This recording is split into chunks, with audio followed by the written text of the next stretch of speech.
Welcome to Not Milk Never Milk. Subscribe if you're lactose intolerant.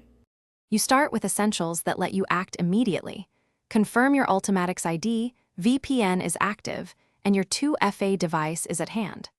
Once connected, navigate to Security Compliance and open the ADC module. Use single sign-on if your organization allows it.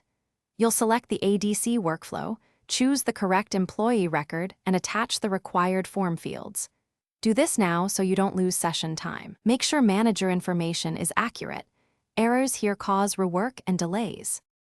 You'll now enter the detailed ADC information. Fill employee ID, role, location, and the effective date precisely, because the system validates these fields. Once done, upload signed PDFs. Keep files under 10 MB and name them to match the employee ID so audit trails align. Next, assign the approver and set reminder cadence. The system will auto-notify. If validation flags appear, resolve them immediately rather than skipping. That prevents downstream approval failures and speeds compliance. You finish by submitting the ADC for approval and monitoring the approval queue until the manager acts. Confirm via notifications or the queue timestamp. Once approved, run the ADC compliance report and export a CSV for your records. Store it in the designated folder.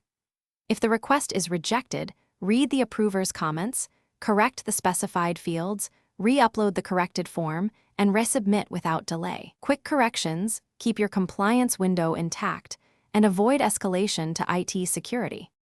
Thanks for watching. If this was helpful, leave a like and consider subscribing. See you next time.